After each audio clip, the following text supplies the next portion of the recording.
Good morning, everybody. It's 10 o'clock. Could we start with the announcement of the chairman, please? I nominate Councillor Andrews to be chair. And I'll second that.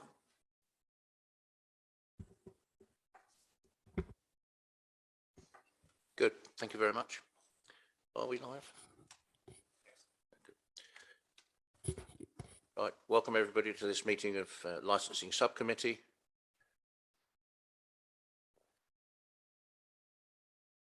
Could I just bring people's attention to the various statements in the pack about interest, attendance and audio-visual recording, and welcome to those who are watching on the webcast. Oh yes, I had been reminded to hold the microphone closer. Unfortunately, the lead is not long enough. Are there any declarations of interest? Thank you. Would you join me in approving the minutes of the subcommittee meeting held on the 8th November 2021? Agreed. Thank you. I propose those. I'll second that.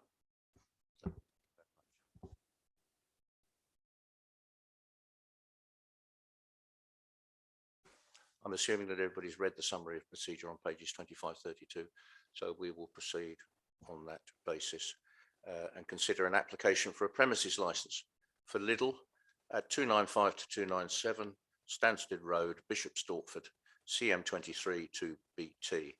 The formal reference number is 22/0294/PL, and you will find the report at pages 33 to 82. Before I do so, can I just take the opportunity to introduce the parties concerned? I'm David Andrews, chairing this meeting, as you know. To my right, I have my colleagues. Councillor Bolton. Councillor Page.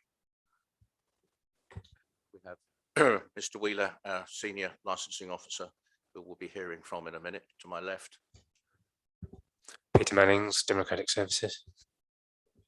Michelle Ives, Democratic Services. Dimple Root-Chan, Legal Advice to members. Thank you. When you introduce yourselves, would you indicate what role you're performing today, please? It's Amanda Pillinger from Pillinger and Associates, solicitor for the applicant. Kelly Watts, I'm from Trading Compliance for Lidl and I'm an observer. Joe Lydon, acquisition consultant at Lidl representative. Jason Buckley, head of property for Lidl and an observer. Excellent, thank you very much. We open the proceedings at this stage with the licensing officer introducing his report. Right. Thank you. Good morning to you all. Contained in the papers in front of you is the full report outlining the application for a full premise licence under the Licensing Act 2003, section 70. This can be found between pages 33 to 49 of the agenda pack. As you've already seen the report and the accompanying documents, I shall provide a brief summary of the application and the representations received. On the 14th of March 2022, an application for a new premise licence was received from the applicant Lidl Great Britain Limited in regard to a proposed store that's to be situated at 295 to 297 Stansted Road, Bishop Stortford. The proposed application seeks the following licensable activity to be granted. This is the supply of alcohol off the premises Monday to Sunday between 0700 and 2300. The application can be found in Appendix A, which is pages 51 to 72. Regarding the steps to promote the licensing objectives, the applicant has stated a number of steps, including staff training, record keeping, CCTV, fire safety equipment, no sales in open containers, a challenge 25 policy, including posters and an automatic till prompt. During the 28-day consultation period, 7 representations were received from interested parties. These representations can be seen in Appendix B, which is between pages 73 to 79. The representations are from residents raising concerns of noise, safety from traffic and antisocial behaviour. The representations engage the public safety, prevention of public nuisance and the prevention of crime and disorder licensing objectives. There's been no representations from any responsible authority. Regarding the report, I'd like to just point out there is an error in paragraph 3.9, where unfortunately the report states that current premises is a field that is incorrect. It is currently the Ford garage on Stansted Road. The report looks at the East Hart Statement of Licensing Policy and the revised guidance under Section 182 of the Licensing Act 2003. The report provides information submitted by the applicant and the interested parties making the representation, and the subcommittee should determine the application in a view of promoting the 4 licensing objectives. In its determination, the subcommittee should consider whether they believe the applicant has provided evidence that, should the licence be granted, would promote the licensing objective and not undermine this. This evidence should be balanced against those that provide evidence from those making representations in that they believe that the licensing objective would be undermined. If members believe that the application would not undermine the licensing objectives, then the application should be granted as requested. If members believe that there is evidence that in granting that this was not promote the licensing objectives, then it is within your remit to take any action that you believe is appropriate and proportionate to address these concerns. Members can attach conditions or take any steps, including limiting hours for licensable activities. If no steps are believed to be available, then you may refuse the application in its entirety, but this should be the last result. The subcommittee's determination should be evidence-based, justified as being appropriate for the promotion of the 4 licensing objectives and proportionate for what is intended to be achieved. That completes the report. Thank you. Thank you very much, Brad. Colleagues, do you have any questions or points of clarification on that? Not at the moment, thank you, Chair.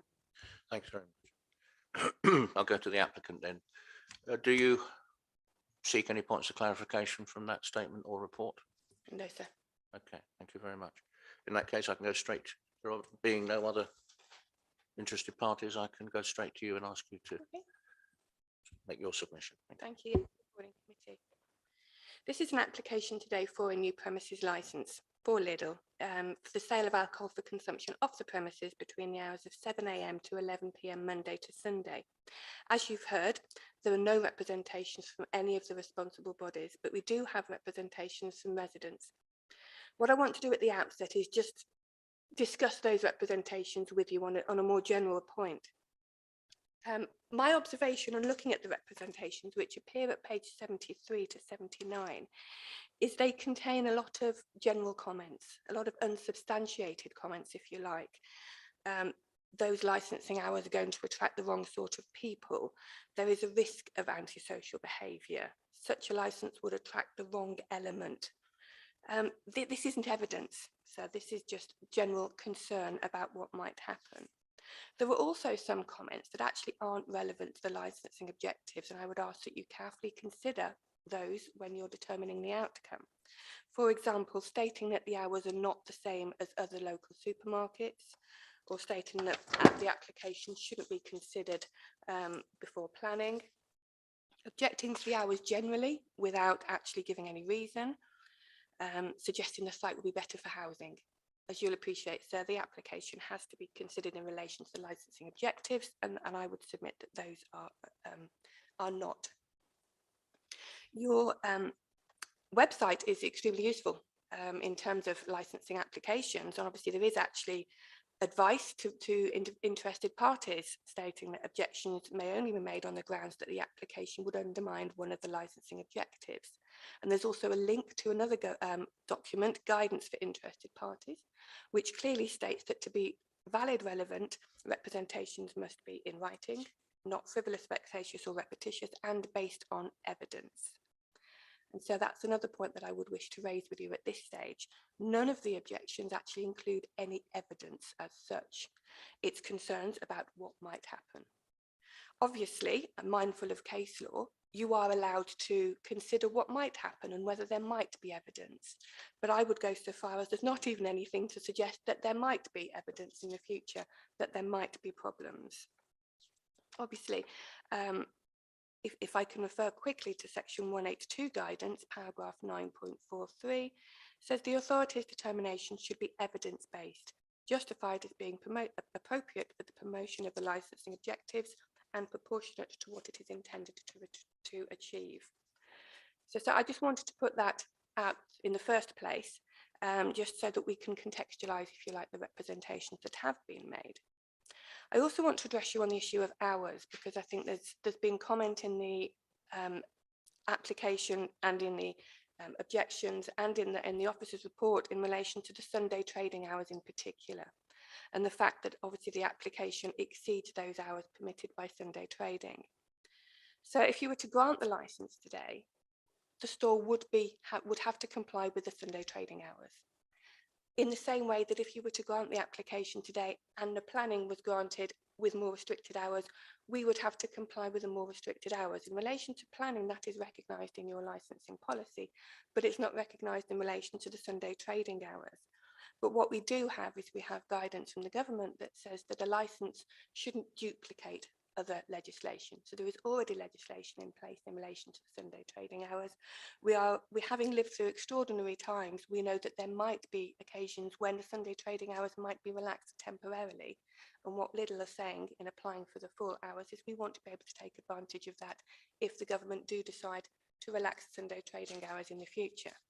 Any decision in relation to hours on Sunday should, of course, only be made in relation to the licensing objectives. So if you want to restrict the hours on Sunday, you have to be satisfied that there is a risk of the licensing objectives not being promoted on Sunday as opposed to any other day of the week. So now moving on to Lidl and explaining the how Lidl addressed the licensing objectives.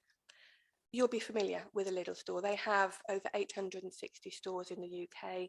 They're experienced in operating in a variety of areas, in town centres, city centres, retail parks.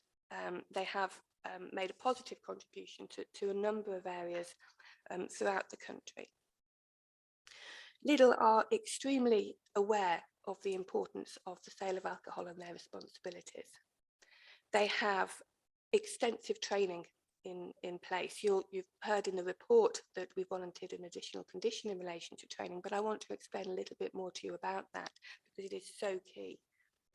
Staff are trained on underage sales, proxy sales, how to deal with conflict, how to avoid the sale of alcohol to people who are under the influence of alcohol already. That training starts immediately on day one.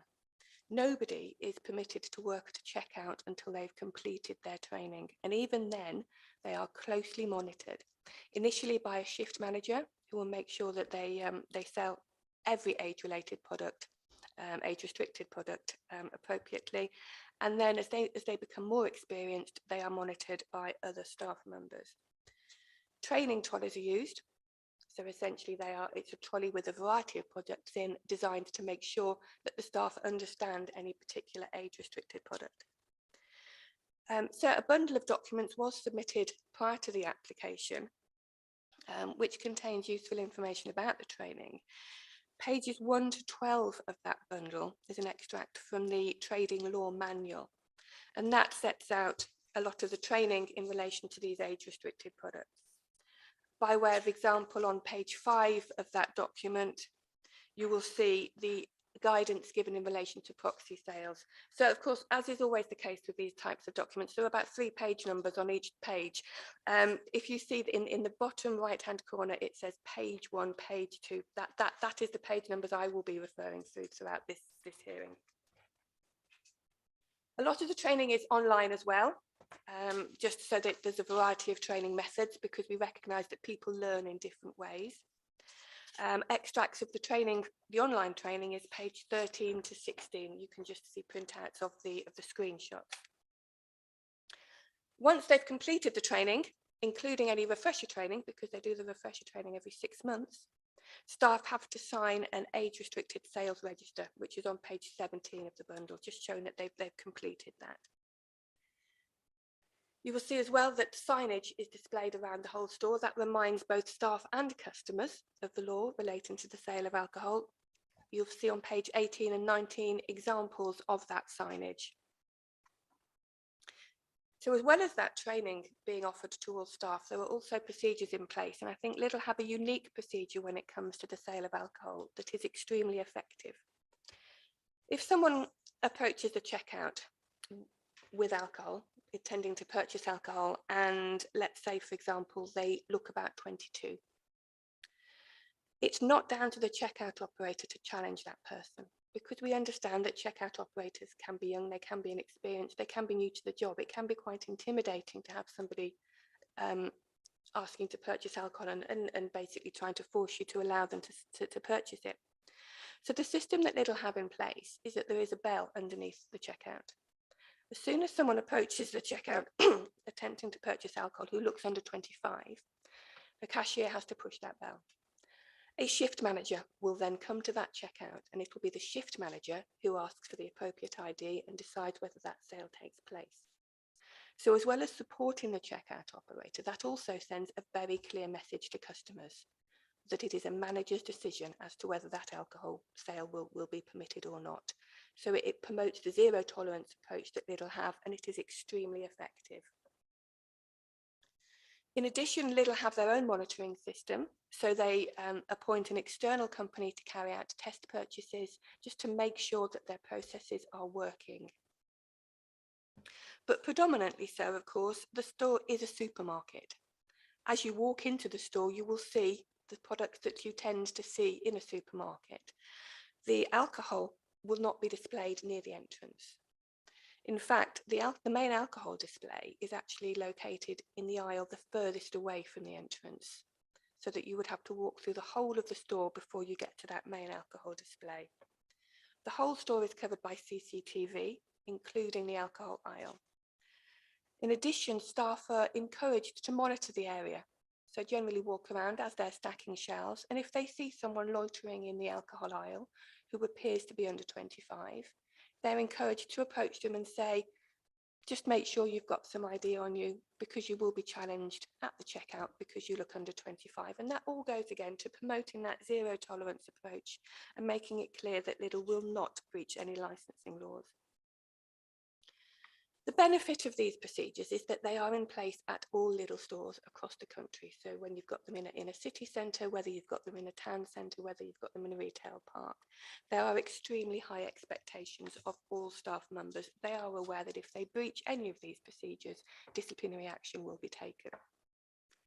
But Lidl also like to build relationships with local police, with local licensing authorities, so that if there are any particular concerns, they will join in any initiatives. They will respond quickly to any requests from the police. For example, there was a police officer in London who asked all the local stores to stop selling fireworks because for some reason the children in the area were getting hold of them and it was causing chaos. Lidl were the only national supermarket that agreed to do that immediately and withdrew the sale of fireworks from all stores in that area. And as such have an excellent relationship with the local police. Lidl also work with the community in a more positive way. They are a member of the Retail and Alcohol Standards Group. They are a funder for community alcohol partnerships. I'm not sure whether you're aware of that scheme. Details are available on page 25 to 29. But essentially, an area can apply for funding under this scheme. And if they get the funding, then an initiative is introduced. And all interested parties are included in that initiative. So you've got the police, you've got the trading standards, you've got retailers, you've got the health service, education providers. They will put an initiative in place that will be a bespoke initiative. So it's not one size fits all. It is a bespoke initiative that addresses particular concerns in that area. And what is fantastic about this scheme is that they then follow up to make sure that there has been an improvement. They don't just introduce an initiative and just leave it. They follow up, and if it doesn't work, they will change it, they will tweak it to make sure that they have an impact. So Lidl are extremely keen to continue funding that because they see the value of it. Lidl also work with Drink Aware and other charities. You'll see on page 21 to 24 the details of the work that they do with the NSPCC. It's all about being part of the community. If Lidl are part of the community, they share the values with the local community. They want to be trading in areas where they can make a positive difference. So that essentially is the application. I do have some additional submissions to make in summing up. I'm conscious that we don't have objectives here, so as long as I'm able to make my summing up, then I will leave it there and say, yeah, you know, if you have any questions, we've got various representatives from Lidl here today who will be able to answer. Thank you very much. Very comprehensive. Colleagues. Tim. Thank you for that very comprehensive report. And questions I'm going to ask you may stray a little from the alcohol license, but combined with what else you sell in the store, lead to me looking at public nuisance and preventing public nuisance.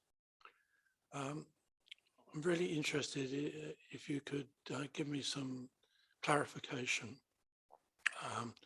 on security and on dispersal of people from your premises, particularly late in the evening, because as you will have read, we have had an interested party draw attention, and I accept unsubstantiated by relevant authorities, but has drawn attention to gatherings in neighbouring retail unit car parks.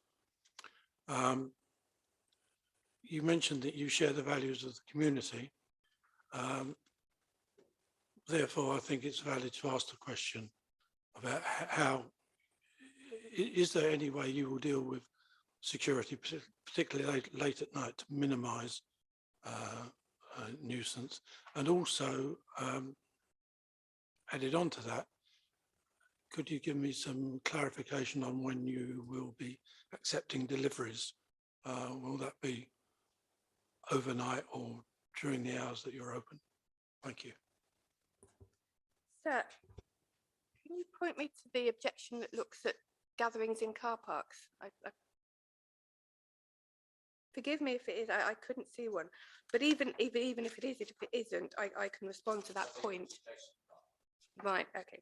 I can respond to that point anyway, and the fact that Lidl would monitor that, and that is one of the issues that if it becomes a problem, then Lidl will have an initiative in place to make sure that they can address that. In the past, when there have been areas where car parks have been used as gatherings late at night, initiatives have been such as putting a barrier down so that people can't access the car park, or having boulders coming up, whichever suits the particular location of the site. So this is something that Lidl are aware of, and Lidl have experience in addressing if it does become a problem. In this particular store, I don't think there is anticipated to be any issues with that, but obviously Lidl will monitor that constantly. The store managers will be in the store, they will be able to see if there are any problems outside, and they will liaise. Local residents will be able to come and see the store managers, and they're very approachable. If there are any particular concerns outside trading hours where the store managers might not be there, then they will be able to address them. In relation to deliveries, so I understand that that is an issue that is dealt with by planning. Planning on this one, I think, was meant to have been dealt with already, but it's been pushed back for various reasons, so planning actually isn't in place. But having seen the planning reports, I understand that that is something that is being considered. And of course, products will be delivered to the store whether there's an alcohol license or not. So I would suggest that perhaps that's more for the planning committee rather than the licensing committee.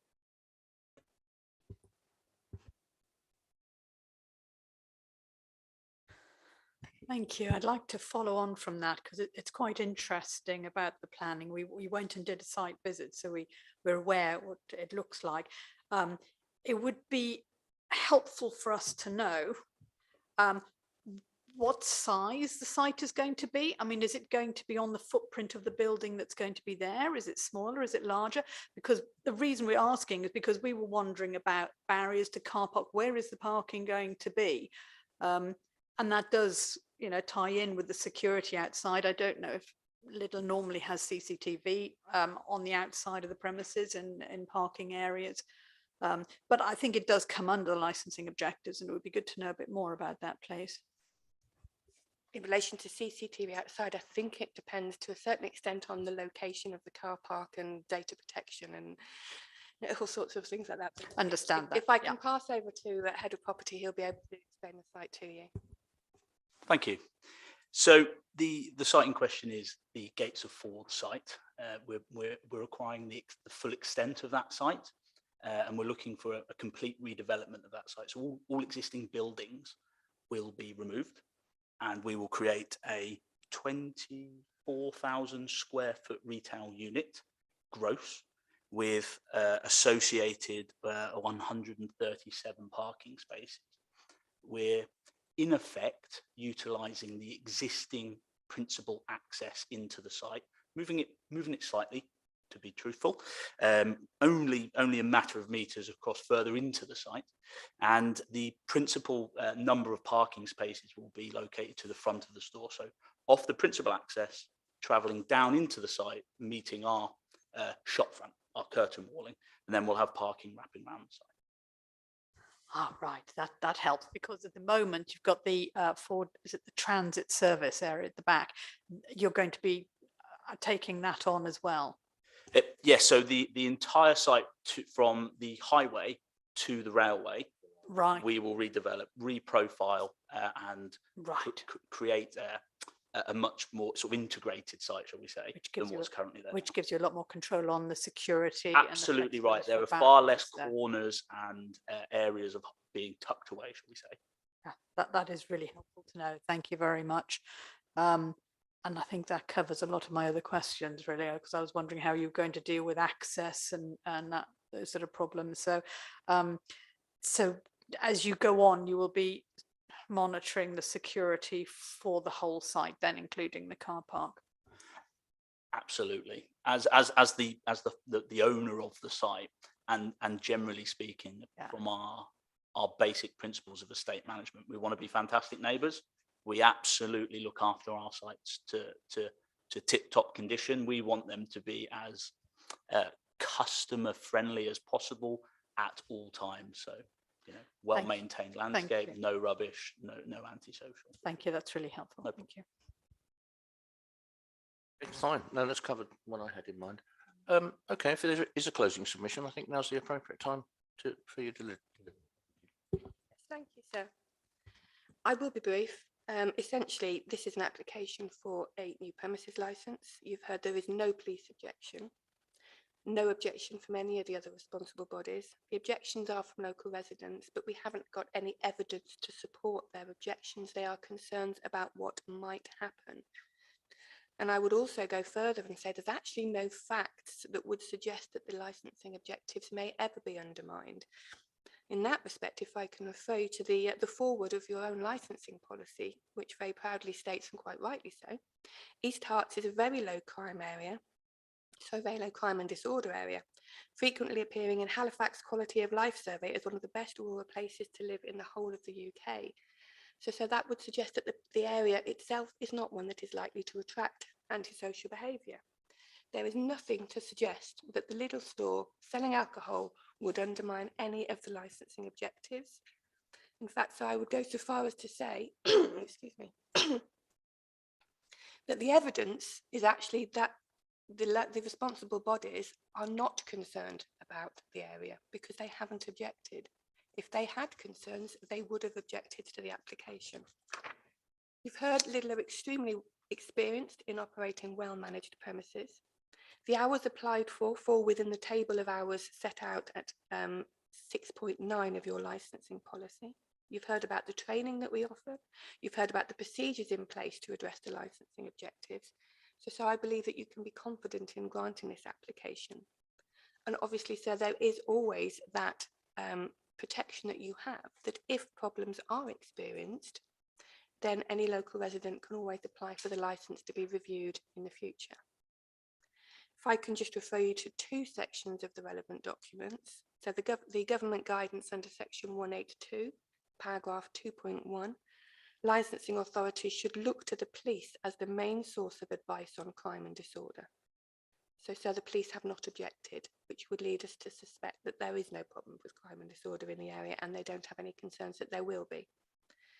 And again, if I can refer you to the forward in your own licensing policy, which states, as long as premises management strive to act responsibly, run safe, well-managed venues and facilities, and work together with the local community, they can make a positive contribution towards building community cohesion and cultural development. So I would submit that Lidl would fit exactly within that, and therefore I would ask that you grant the application. Thank you very much. Any follow-ons from that? Okay. It's at this stage then that we retire to consider the application. We'll be taking several officers with us, but I just want to make the point that they're there to advise and support us in that decision process. They're not there to be part of the decision making itself. That is entirely down to your subcommittee this morning. So we'll now retire and get back to you just as soon as we can. Thank you.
Thank you very much for your patience. Right, well, listen very carefully to.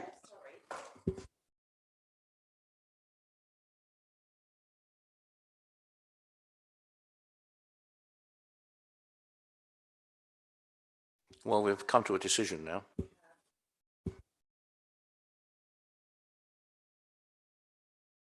Do we need any clarification? No, the subcommittee doesn't require any clarification. Just to resume, we'll listen carefully to the comments of the Senior Licensing and Enforcement Officer and the applicant, and we've considered the representations that have been received. And there doesn't appear to be any substantial evidence to support the concerns that have been raised. We are assured by the applicant that are any concerns raised with them, they will be addressed in the future. And on that basis, we are granting the application in full. You will receive written notification within 5 days. And in the event that you wish to appeal, you have 21 days so to do. That's the end of the meeting. Thank you very much.